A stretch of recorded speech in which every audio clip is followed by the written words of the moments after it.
What's up guys, it's me, Kedar, the creator of the Gladiator trading card game, and in this video we're going to be taking a look at the Gladiators that didn't quite make the cut to be put into the game.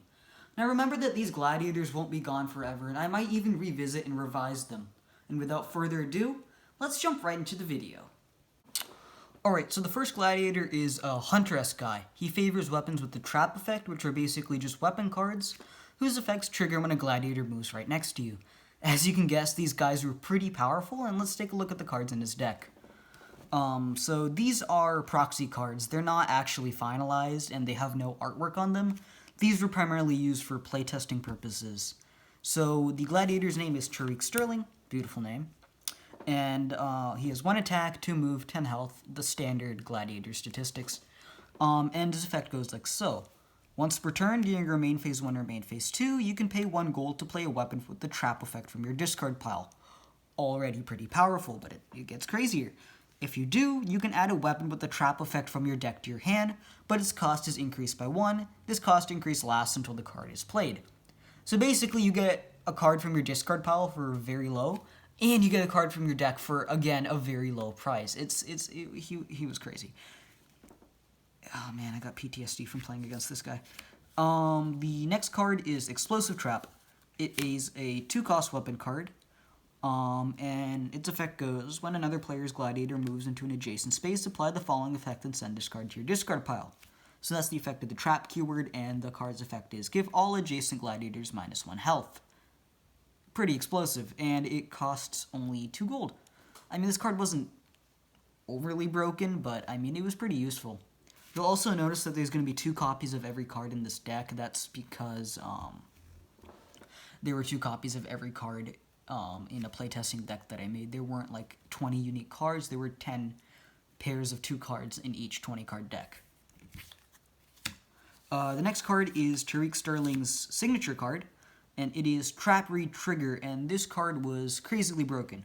So basically what it does is whenever a trap effect is applied, it's applied again. So, basically all traps activate twice, which is already pretty powerful. Also, this card's effect lasts for the entire game, so that's crazy.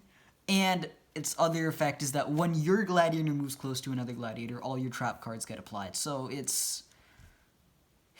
that was crazy. The next card is a trap card, and it is Cash Trap. 0-cost weapon. Basically, when an opponent's Gladiator moves close to your Gladiator, you just get 1 gold at the start of your next turn. 0 cost, good utility, not overly broken, but really useful card. The next card is Spike Trap. It's a pretty good card. It's not overpowered, I would say, but it's still pretty good. It's a 0-cost weapon, and it gives an adjacent Gladiator -1 health upon activation. So, I mean, not broken, it's a 0-cost weapon, but it was pretty useful. The next card is Heal Trap. It is very similar to Potion of Healing. Basically, when another player's Gladiator moves into an adjacent space, you give your Gladiator +2 health and then send this card to your discard pile.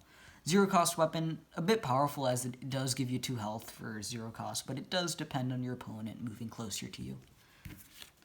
This next card, it was actually one of the worst trap cards ever made, which is surprising for this keyword. And it is Draw Trap. Basically, it's a 2-cost weapon that draws you a card when an opponent's Gladiator moves close. There are better cards like Discover, which draws you a card for free. Yeah. But I thought this card would just make a nice addition to the trap keyword. This next card, Copy Trap, is very similar to the Clone Potion in the Gladiator trading card game starter set. And basically, it's a trap card that copies the effect of another trap card in your discard pile upon activation. It's a 5-cost weapon, pretty balanced. It wasn't overly powerful, but it was useful and it had its uses. The next card is Discard Trap. It's a 1-cost weapon, and it's another trap card, so when your opponent's Gladiator moves close to you, that Gladiator basically just discards a card. 1-cost weapon, again, I should have made it maybe 2-cost. It wasn't that bad, but could have used some tweaking. This next card isn't a trap card, it's more like a utility event. It's a 3-cost event, and what it does is just adds a weapon with the trap effect from your discard pile to your hand. So just useful for trap decks, not overly powerful, but just a good utility card to have. And the final card is Freeze Trap. It is a 4-cost weapon with the trap effect, and what it does is it gives an adjacent gladiator a move counter during their next movement step. I mean, this does punish your opponents for being aggressive, and they're going to eventually have to take a hit, and for 4 cost, I mean, it's pretty powerful. And yeah, those are all of the cards in the Tariq Sterling Hunter deck. He was absurdly powerful, crazily broken, and he won't be added to the game unless I make a lot of revisions to him. So this next gladiator has a more like paladin, priest, healer theme. And basically he gets more powerful the more he heals. Now this idea actually seemed really good in practice, but whenever I would play him, he would almost never drop below maximum health. It was just madness. And his effect is ridiculously complicated, and let's just take a look at it. So the gladiator's name is Fire and Shep. Beautiful name. Very good. And he has 1 attack, 2 move, and 10 health. So he has the standard statistics of a gladiator. His effect goes like so. Whenever your health increases, place a number of power counters on this card equal to half the amount of health your health increased by rounded down. Already pretty crazy of an effect, just more like a tongue twister. Once per turn during your main phase 1 or main phase 2, you can remove any number of power counters from this card to give target player's gladiator minus X health, where X is half the number of power counters removed, and it's rounded down. This effect is an essay, and it just needlessly overcomplicated the game, and I probably could have thought of something better, so this is why he didn't quite make the cut. His signature card is Power Surge, a 0-cost event that basically places 2 power counters on your gladiator. This is Fire and Shep's signature card, and it just fit with the theme.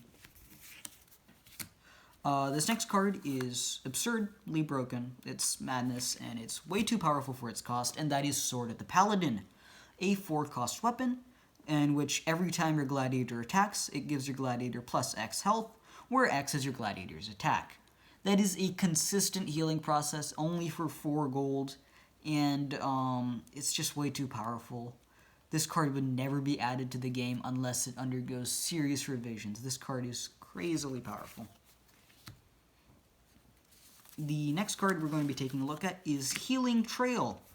This card actually has a very unique effect, and I actually enjoy its effect, and I might add it later on in the game.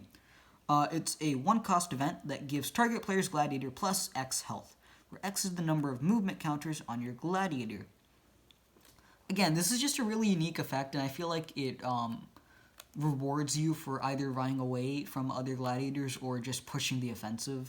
I enjoy its effect. I might bump up its cost later on, but I feel like it's a good, unique effect to be added to the game. I also really like this next card because of its simplicity.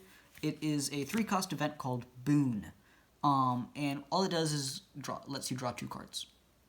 Very simple effects, balanced costs. I feel like it's a good card, and I feel like I should add it to the game later on. This next card is called Flights. Again, a very simple effect. It's a 4-cost event that just gives target player's gladiator plus 1 move until your next end phase. Again, it's a very simple effect, and I just like its effect, and I might add it later on. This next card also has a pretty cool effect, and that is Circle of Healing. It is a X-cost event that gives target player's gladiator plus 1/2 X rounded down. This card, what I was able to do whenever I played Fire and Shep as a gladiator, is I would heal an inhuman amount of health in just a single go. However, I do feel like its effect is balanced for the sheer amount of gold required to play the card. And yeah, it's a good card overall. However, its place got taken by some other cards I felt like would be better to be added. This next card is called Lesser Heal. It is very similar to the Potion of Healing card found in the Gladiator Trading Card Game starter set, and its effect just gives target player's gladiator plus 1 health. It's a 0-cost event, simple effect, balanced card. It's just a good card overall. Lesser Heal's bigger brother is Greater Heal. It's a 3-cost event that gives target player's gladiator plus 4 health. This is a good health increase, pretty big. I might have to increase this card's cost if I am to add it into the game, but it's just a pretty good utility card, and it's very useful. This next card is very, very similar to the card Arcane Shield.